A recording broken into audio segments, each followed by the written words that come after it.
Hello મિત્રો, moms kitchen Gujarati recipe ચેનલમાં આપ સૌનું હાર્દિક સ્વાગત છે. આજે આપણે સોનલબેન પાસેથી ગુંદરની પેચ શીખવાના છીએ. વૈષ્ણવ જય શ્રી કૃષ્ણ.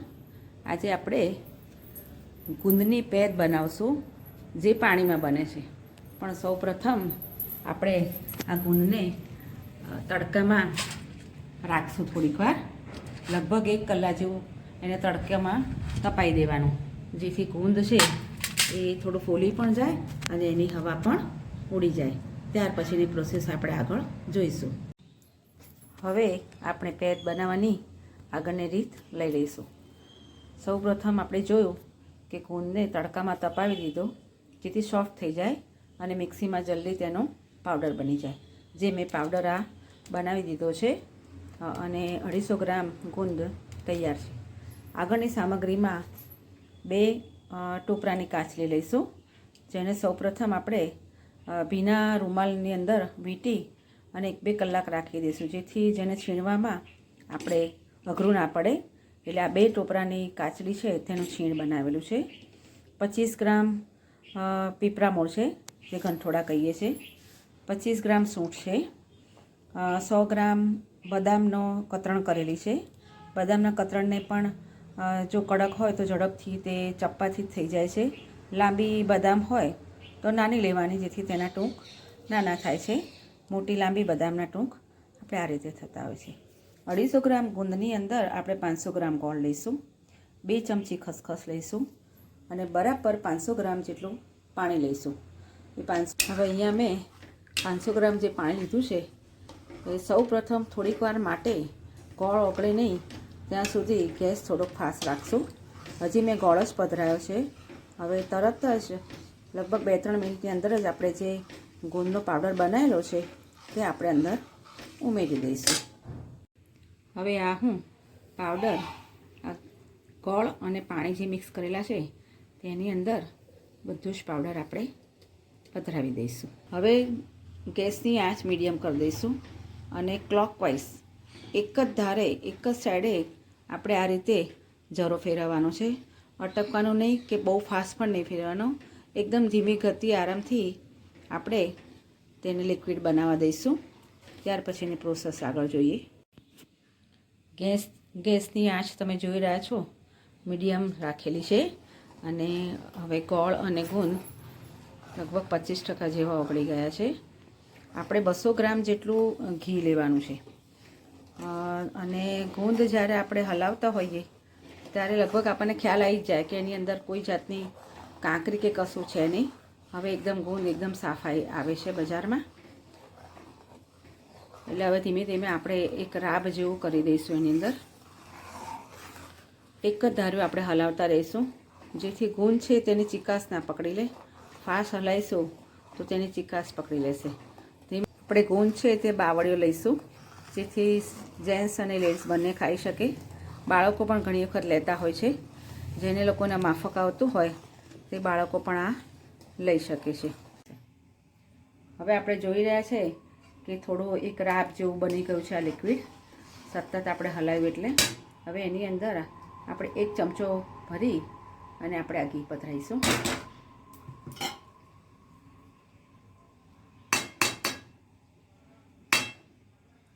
પછી એ જ પ્રમાણે આપણે આ પ્રમાણે હલાવવાની પ્રોસેસ ચાલુ કરી દઈશું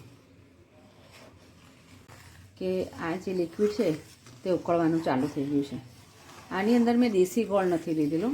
આપણે સિમ્પલ જે રૂટીન ગોળ વાપરતા હોઈએ છીએ તે ગોળ જ મેં લીધું છે, કારણ કે દેશી ગોળની અંદર ઘણી વખત ખબર નથી પડતી હોતી કે કેટલું પાકી ગયું છે, અને જો એ ભૂલ થઈ જાય તો ઘણી વખત આપણે પેડની જગ્યાએ ચોકલેટ બની જતી હોય છે.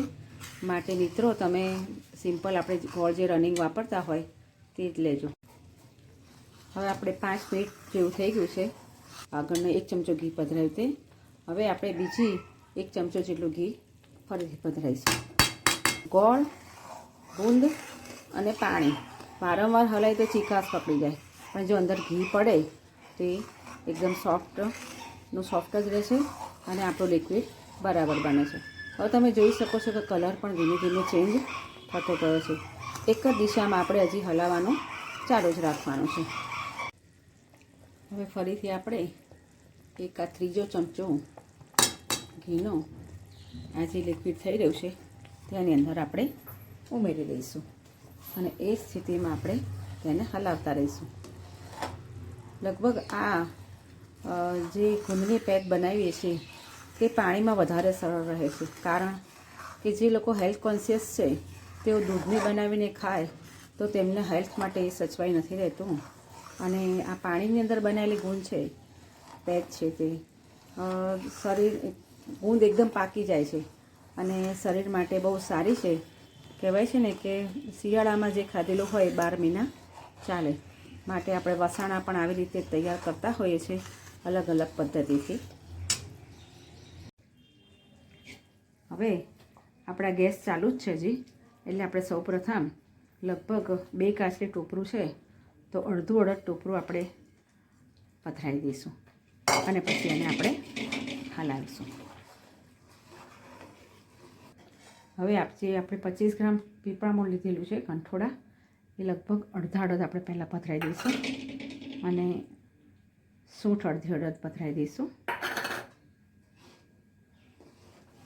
અને આ રીતે એક જ સાઈડ બધું મિશ્રણ હલાવી અને મિક્સ કરી દઈશું.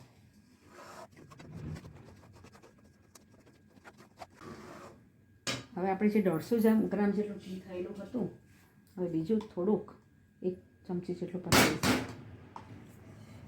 અને આપણે થોડીક આ છીણ રહેવા દઈશું, જે આપણે ડબ્બામાં જ્યારે આપણે પેક ભરીએ ત્યારે એની ઉપર સજાવવા માટે રાખી દઈશું. હવે જે આ સૂંઠ પીપળામૂળ છે તે બધા જ પધરાવી દઈશું. જેટલા સૂંઠ અને પીપળામૂળ આગળ પડતા હશે તેટલું એ સવારે આપણને 1 ચમચી જેટલું લેવાની મજા આવશે.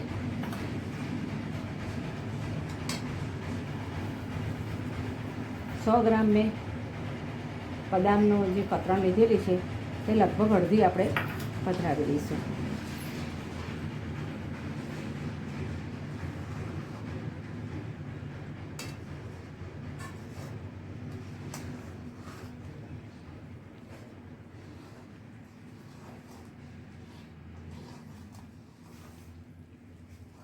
હવે તમે જોઈ રહ્યા છો કે આપણે બધો જ મસાલો અંદર જે પથરાયો એના હિસાબે થોડી થિકનેસ થઈ ગઈ છે.